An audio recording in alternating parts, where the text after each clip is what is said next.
When my wife and I bought our house, I thought the biggest challenges would be learning how to keep the old oak trees trimmed or figuring out which breaker controlled the flickering kitchen light. I never imagined the real headache would be someone who didn't even live under my roof. The name was Karen, and while she didn't wear a crown, she ruled the HOA as if the entire neighborhood was her kingdom. She had a clipboard glued to her hand and a permanent scowl that could sour milk. To her, every lawn, every mailbox, every flower bed belonged to her sense of order. I tried to keep my head down. I kept the grass cut, the shutters painted, and the trash cans tucked away just like the manual demanded. But no matter how careful I was, it was never enough. Karen had an eagle's eye for imagined crimes. She left notes about my recycling bin not being pulled in fast enough. She once knocked on my door because a garden hose was coiled too loosely. It was maddening, but I kept reminding myself, pick your battles. That was until the Friday night when my patience finally met its breaking point. I'd just driven home from work, the sun dipping low, the air thick with that humid stillness before the evening breeze. As I turned the corner, I slowed, because something wasn't right. My driveway, my garage, blocked. Not just by one vehicle, but by two massive trucks. One loomed right across my driveway, cutting off any chance of parking. The other, unbelievably, sat inside my garage. My garage. At first I thought it had to be a mistake. A delivery gone wrong, a neighbor confused. But as I pulled to the curb and stepped out of my car, the sight made my stomach twist tighter. My wife stood at the side door, arms crossed, face tight with fury. She used the emergency HOA key, she told me. Her voice was flat, controlled in the way people get when they're so angry they can barely speak. I stepped closer, running my hand along the steel of the truck that didn't belong. The smell of oil and the faint dust of gravel clung to the tires. Whoever owned these hadn't parked them delicately. They were shoved in, taking up space as if our garage was nothing more than a public lot. Inside, my wife explained, she had seen Karen strutting down the street earlier with her nephew. They were laughing, keys jingling. Minutes later, the trucks appeared, and Karen locked the garage up as if it were her own. The insult burned. She hadn't even bothered to ask. She had simply decided that because the garage was empty, it was hers to use. When I called her, her voice oozed arrogance through the speaker. She said the HOA required garages to be used for vehicles, not storage, and since ours had been empty, she helped out by using it for her nephew's visit. The way she said it, as if she had done me a favor, made my knuckles ache from how tightly I gripped the phone. That night, I barely slept. I paced the living room, replaying every smug word. It wasn't just the trucks, it was the principle. She had crossed the threshold into my home, into my space, and treated it like her own. Every time I thought about confronting her directly, I pictured the HOA handbook she always carried, the threat of fines, her endless ability to twist rules into weapons. I felt cornered in my own neighborhood, but there was one thing Karen hadn't counted on. My grandfather had come to stay with us that week, 83 years old, thin but sturdy, with that steel-eyed calm only men who'd been tested in war carried. He had served in Vietnam, spent years fixing machinery with his own hands, and lived by a code that didn't bend for bullies. When I told him what Karen had done, he just sat back in his chair, his lips curling into the faintest grin. He didn't say much that night, just a quiet, "We'll handle it in the morning." I didn't know what he had in mind, but I trusted him. And when dawn began to gray the sky, I heard the faint clatter of tools from the garage. I peeked through the blinds to see him moving with purpose, toolbox open, humming an old tune under his breath. The trucks loomed there, hulking shadows against the rising light, but Grandpa looked as though he were greeting old friends. He laid out his wrenches and jacks like a surgeon preparing instruments. By the time the sun broke the horizon, sweat already beaded on his brow. I stepped outside, the morning air cool but charged with a strange excitement. He gave me a nod but said nothing, his focus razor sharp. One by one, the trucks began to shift, lifted from the ground with slow, steady effort. Grandpa worked deliberately, humming louder, his hands sure even after decades of use. I watched in awe as he moved around those machines like a craftsman, removing the front wheels and stacking them neatly on the back porch, as if arranging firewood for the winter. It was only then I realized this wasn't just retaliation. This was a lesson being carved into steel and rubber, a message Karen would never forget. As the neighborhood began to stir, curtains fluttered and doors cracked open. People paused mid-dog walk, drawn by the sight of the trucks balanced awkwardly on cinder blocks, stripped of their wheels. They glanced at Grandpa, who stood with calm authority, wiping his hands on a rag. Their whispers carried in the breeze, a mixture of disbelief and barely concealed laughter. By the time Karen stormed down the street, her voice already rising, the stage was set. She demanded answers, shrieking about her nephew's trucks, her voice cutting through the morning air like a rusty saw. But Grandpa didn't flinch. He stood on the porch, iced tea in hand, and looked at her with the patience of a man who had weathered storms far worse than an HOA queen.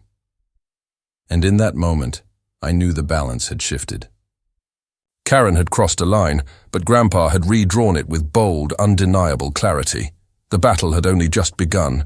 Karen's shrill voice cut through the morning air like a fire alarm. She stood at the edge of my driveway, her face blotchy with rage, her finger jabbing toward the trucks now perched on cinder blocks like wounded beasts. Neighbors were beginning to gather, coffee mugs in hand, their expressions split between shock and amusement. Dogs barked from porches. Children pressed their faces to windows. It felt less like a confrontation and more like a stage play. The whole neighborhood audience waiting for the first act to unfold. Karen's nephew, a thick-set man in his 30s, hovered awkwardly behind her, his mouth half open, as if he wanted to protest but knew better than to argue with his aunt. His other truck, the one blocking my driveway, stood untouched, but its companion in the garage had been neatly stripped of its front wheels. The sight of it tilted slightly forward on the cinder blocks was almost comical. Karen was not amused. Her voice screeched higher, calling us thieves, vandals, criminals. My wife stiffened beside me, but Grandpa didn't so much as blink. He leaned against the porch railing, his iced tea glass sweating in the heat, and waited for her tirade to burn itself out. When she finally gasped for breath, he spoke in a calm, measured voice that carried farther than her shouting. "Ma'am," he said, "in my day when you parked where you weren't supposed to, you walked. These trucks invaded private property. I simply made sure they wouldn't be leaving until the matter was corrected." The neighbors tittered, some biting back laughter, others openly grinning. Phones were raised, recording every word. Karen spun toward them, barking at people to stop filming, but that only encouraged more cameras to appear. The humiliation etched across her face was almost too much for her to bear. Then came her threat. She would call the police. She snapped her fingers at her nephew, who fumbled for his phone. But Grandpa was faster. He stepped inside, returned with his own cell, and dialed the sheriff's department with steady hands.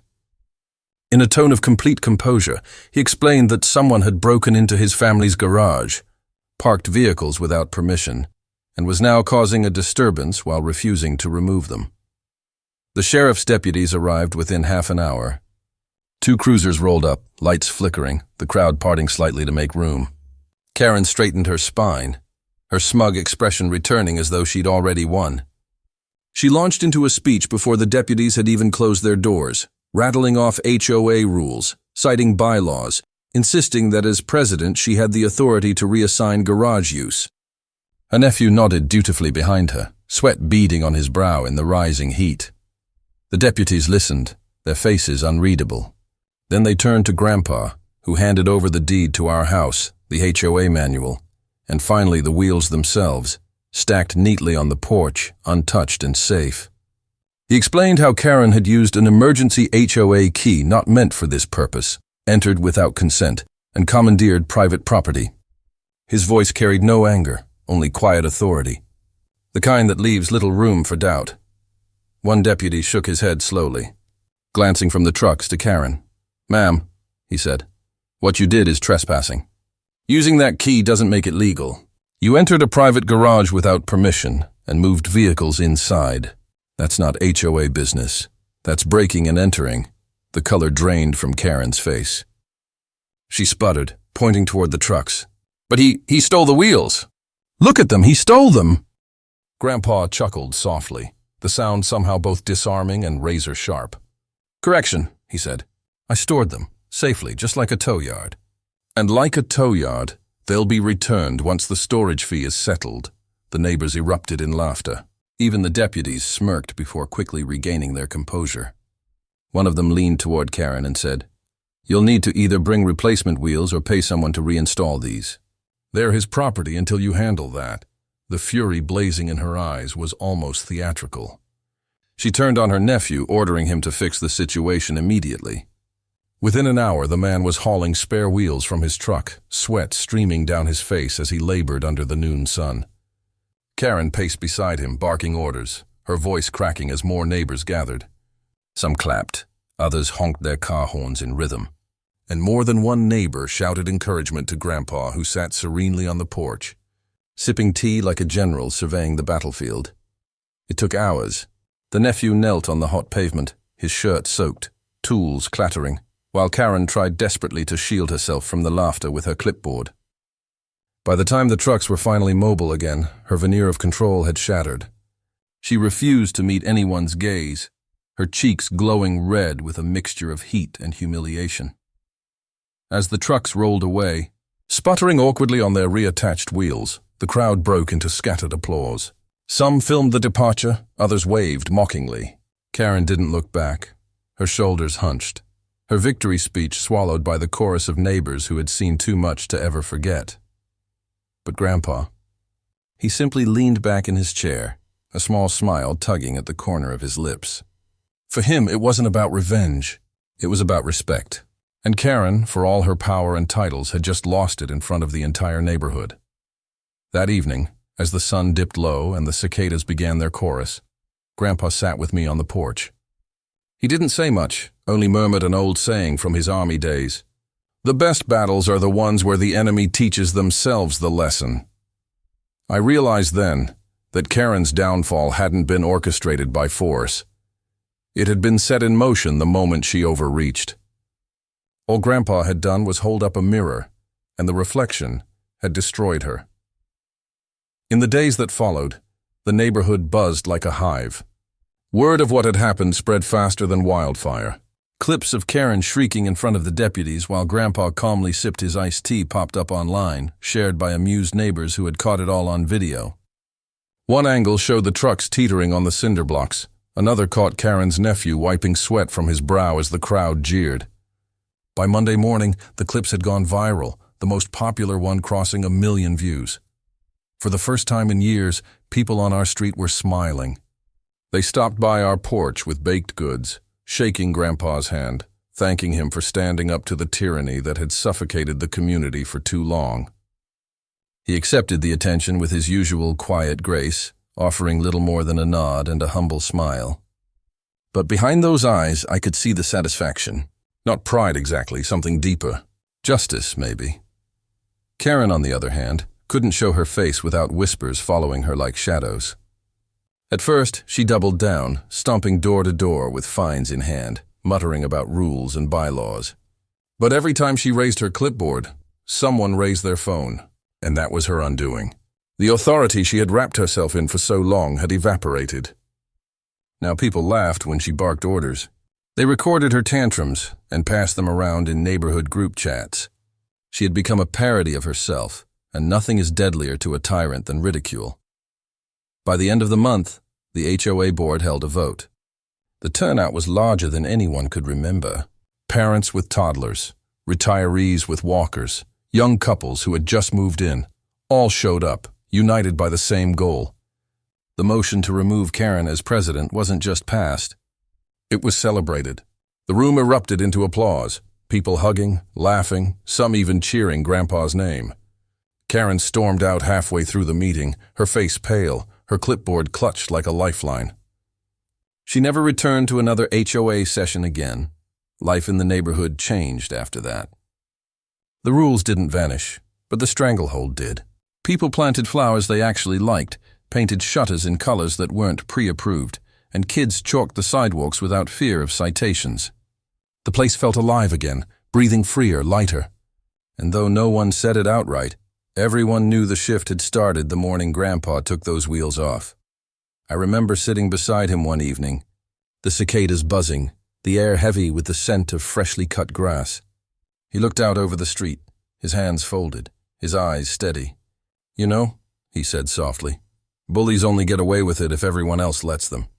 Sometimes all it takes is one person willing to push back. I asked him if he thought Karen had learned her lesson. He chuckled, the sound low and warm. "Doesn't matter," he said. "The neighborhood did." The weeks rolled on, and the legend of that morning grew. People still sent us links when new clips surfaced online. Grandpa immortalized as the Wheelman or the Iced Tea General. He didn't care for the titles, but I noticed he never turned down a glass of sweet tea when neighbors offered it. A quiet nod to the story they all loved to tell. And as for Karen, she faded into the background. Her nephew's trucks were never seen on our street again. The emergency HOA keys were collected and reissued under strict oversight. And our garage? It remained exactly what it was always meant to be, ours. Grandpa never gloated, never rubbed it in. That wasn't his style. But sometimes, on quiet evenings, I'd catch him humming that same old military tune he had the morning of the showdown. His eyes would glint just slightly, and I knew he was remembering.